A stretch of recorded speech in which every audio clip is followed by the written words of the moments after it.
ഓച്ചിറ പരബ്രഹ്മ ക്ഷേത്രവളപ്പിൽ 2025 December 12-ാം തീയതി നടന്ന ക്രൂരമായ കൊലപാതകത്തെക്കുറിച്ച് ഞങ്ങൾ മുമ്പും വാർത്ത റിപ്പോർട്ട് ചെയ്തിരുന്നു. ഞങ്ങൾ നേരിട്ട് അവിടെ പോയി വാർത്ത റിപ്പോർട്ട് ചെയ്തിരുന്നു. ആ റിപ്പോർട്ടിനെ തുടർന്ന് അതിന് പരാതിക്കാരിയായ സിന്ധു എന്ന വീട്ടമ്മയുടെ നിയമ പോരാട്ടം ഫലം കണ്ടു. ആഭ്യന്തരമന്ത്രി ശ്രീ രമേശ് ചെന്നിത്തല സംഭവത്തെക്കുറിച്ച് അന്വേഷിക്കാൻ ക്രൈംബ്രാഞ്ചിന് നിർദ്ദേശം നൽകി. ആ അന്വേഷണം പുരോഗമിക്കുന്നു എന്നാണ് ഏറ്റവും ഒടുവിൽ ലഭിക്കുന്ന വിവരം. എന്നാൽ ഇതിനിടെ ക്രൈംബ്രാഞ്ചിന്റെ അന്വേഷണം പുരോഗമിക്കുന്നതിനിടെ തന്നെ പ്രതിസ്ഥാനത്തുള്ള ശങ്കരൻ, അയാളുടെ മകൻ വിഷ്ണു, അതുപോലെ തന്നെ ഗണപതി ആൽത്തറയിലെ നമ്പൂതിരി, ഇവരൊക്കെ ചേർന്ന് ഈ സിന്ധു എന്ന വീട്ടമ്മയെ ടോർച്ചർ ചെയ്യുകയാണ്, മാനസികമായി പീഡിപ്പിക്കുകയാണ്. ഈ സിന്ധു എന്ന വീട്ടമ്മ നടത്തുന്ന കട ഗണപതി ആൽത്തറയ്ക്ക് തൊട്ട് സമീപമാണ് പൂജാ സ്റ്റോർ, പരബ്രഹ്മ പൂജാ സ്റ്റോർ.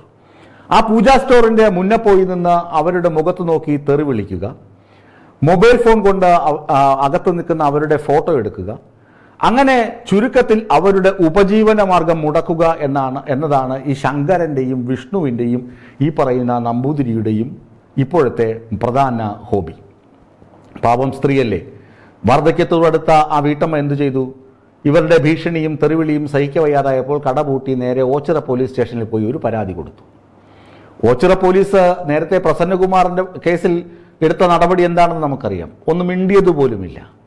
ഇപ്പോഴും അതുതന്നെ, ഒരു സ്ത്രീയാണ് പരാതിക്കാരി, മറ്റേതാണെങ്കിലും ഒരു പ്രദേശത്തെ വലിയ പണച്ചാക്ക്, പലിശയ്ക്ക് പണം കടം കൊടുക്കുന്ന വ്യക്തി.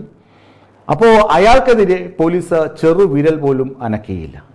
അപ്പോൾ ആ വീട്ടമ്മയുടെ മകൻ അമ്മയോട് പറഞ്ഞു, അമ്മ 2-3 ദിവസത്തേക്ക് കട തുറക്കേണ്ടതില്ല, കാരണം ഓപ്പറേഷൻ തൂഫാനൊക്കെ നടക്കുകയാണ്. നമ്മൾ സത്യസന്ധമായി കട നടത്തുന്ന ആളുകളാണ്.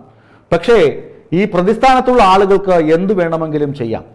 അവർ വേണമെങ്കിൽ നമ്മുടെ കടയ്ക്കകത്ത് പുകയില ഉൽപ്പന്നങ്ങളോ മറ്റോ കൊണ്ടുവച്ചിട്ട് നമ്മളെ പോലീസ് റെയ്ഡൊക്കെ നടത്തി നമ്മളെ പിടിക്കാൻ ഉള്ള സാധ്യതയൊക്കെയുണ്ട്. അവർ നമ്മളെ ഏത് വിധേയനെയും ഒതുക്കും. അവർ വലിയ സമ്പന്നരാണ്, അവർ വലിയ പണക്കാരാണ്, പണച്ചാക്കുകളാണ്, ഉന്നത ബന്ധമുള്ളവരാണ്, പിടിപാടുള്ളവരാണ്. അതുകൊണ്ട് അമ്മ 2-3 ദിവസത്തേക്ക് കട തുറക്കണ്ട, നമുക്കൊരു CCTV ക്യാമറയൊക്കെ വെക്കാം, പിന്നീട് ഉന്നത പോലീസ് ഉദ്യോഗസ്ഥർക്കും പരാതി കൊടുക്കാമെന്ന് മകൻ പറഞ്ഞു. അങ്ങനെ മകന്റെ ഉപദേശം കേട്ട അമ്മ അവിടെ ഉള്ള പൈസയും ഇല്ലാത്ത പൈസയും ഒക്കെ ശേഖരിച്ച് അവിടെ ഒരു CCTV ക്യാമറ സ്ഥാപിച്ചു. അതിനുശേഷം കൊല്ലം സിറ്റി പോലീസ് കമ്മീഷണർക്ക് പരാതി നൽകി.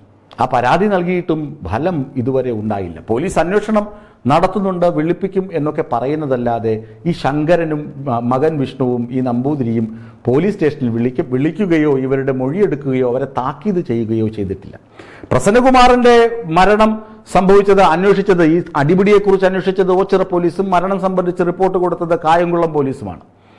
പോസ്റ്റ്മോർട്ടം റിപ്പോർട്ട് വിശദമായി വായിച്ചിട്ടാണ് കായംകുളം പോലീസ് ഈ റിപ്പോർട്ട് സമർപ്പിച്ചിരുന്നുവെങ്കിൽ, അല്ലെങ്കിൽ കേസ് പൂട്ടിയതെങ്കിൽ, കേസ് ക്ലോസ് ചെയ്തിരുന്നത് എങ്കിൽ അവർക്ക് അങ്ങനെ ക്ലോസ് ചെയ്യാൻ കഴിയില്ല. അതിനകത്തുള്ള കണ്ടെത്തലുകൾ, പോസ്റ്റ്മോർട്ടം റിപ്പോർട്ടിലെ കണ്ടെത്തലുകൾ മാത്രം മതി. ഈ പ്രസന്നകുമാറിന് മാരകമായ മർദ്ദനമേറ്റിരുന്നുവെന്നും പ്രസന്നകുമാറിന്റെ ആന്തരിക അവയവങ്ങൾക്ക് അതിമാരകമായ പരുക്കുകളേറ്റിരുന്നുവെന്നും ക്ഷതങ്ങളേറ്റിരുന്നുവെന്നും ആ ക്ഷതങ്ങളിൽ നിന്നും പരുക്കുകളിൽ നിന്നും ഉണ്ടായ ന്യൂമോണിയയും ആന്തരിക അവയവങ്ങളുടെ തകർച്ചയുമാണ് പ്രസന്നകുമാറിന്റെ മരണത്തിന് ഇടയാക്കിയതുമെന്ന പോസ്റ്റ്മോർട്ടം റിപ്പോർട്ട് മാത്രം വായിച്ചാൽ മതി കായംകുളം പോലീസിന് ശങ്കരനെയും വിഷ്ണുവിനെയും നമ്പൂതിരിയെയും പിടിച്ച് കൂമ്പു നോക്കി 4 ഇടി കൊടുത്ത് നേരെ ആ കോടതിയിലെത്തിച്ച് ജയിലിലടയ്ക്കാൻ.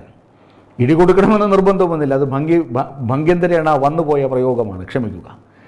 എന്തുവന്നാലും പ്രതികളെ പോലീസിനെ പിടികൂടാമായിരുന്നു, പക്ഷെ നടന്നില്ല.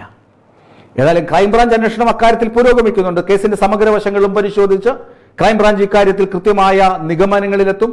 ക്രൈംബ്രാഞ്ച് കൃത്യമായ അവലോകനങ്ങളിലൂടെ, കൃത്യമായ ചോദ്യം ചെയ്യലിലൂടെ പ്രതികളിലേക്ക് എത്തും. പ്രതികൾ കയ്യാമം വയ്ക്കപ്പെട്ട ജയിലിൽ അടയ്ക്കപ്പെടുമെന്ന കാര്യത്തിൽ ഒരു തർക്കവുമില്ല. കാരണം സത്യസന്ധമാണ് ഈ കേസ്. പ്രസന്നകുമാറിന്റെ മരണം നീതി അർഹിക്കുന്നതാണ്. ആജീവൻ, നിഷ്കളങ്കമായ ആജീവൻ നീതി അർഹിക്കുന്നുണ്ട് എന്നതാണ് വാസ്തവം. പക്ഷേ നിയമപോരാട്ടത്തിനിറങ്ങിയ വീട്ടമ്മയെ പരസ്യമായി തെറി വിളിക്കുക, അധിക്ഷേപിക്കുക, അവരുടെ കടതല്ലി തകർക്കുക എന്നിങ്ങനെയുള്ള പരാതികൾ അതുമായി ചേർത്ത് വയ്ക്കുന്നതല്ല. അത് സെപ്പറേറ്റ് കൊടുത്ത കേസുകളാണ്. ആ കേസുകളിന് ഓച്ചിറ പോലീസ് ഒരു ചെറു വിരലനക്കിയാൽ മതി. ഒന്ന് വിളിച്ച് ശങ്കരനെയും വിഷ്ണുവിനെയും താക്കീത് ചെയ്താൽ മതി, തീർന്നു. ഇനി ആ സ്ത്രീയെ നിങ്ങൾ ശല്യം ചെയ്യരുത്, അവരുടെ കടയുടെ മുന്നിൽ പോയി നിങ്ങൾ ചീത്ത പറയരുത്, അവരെ അസഭ്യം പറയരുത്. അവരും ജീവിക്കാൻ വേണ്ടി കച്ചവടം നടത്തുന്ന സ്ത്രീയാണ്. അതുപോലെ അവിടെ അനാഥ മന്ദിരത്തിലും അവിടെ ആൽത്തറയിലുമൊക്കെ കിടന്നിരുന്ന ആളുകളെ ഭീഷണിപ്പെടുത്തി ഇറക്കി വിടേണ്ട ആവശ്യം നിങ്ങൾക്കില്ല. ക്ഷേത്ര ഭരണസമിതി നിങ്ങളുടേതല്ല. ക്ഷേത്രം അഡ്മിനിസ്ട്രേറ്റീവ് എന്ന് പറയുന്നത് നിങ്ങളല്ല.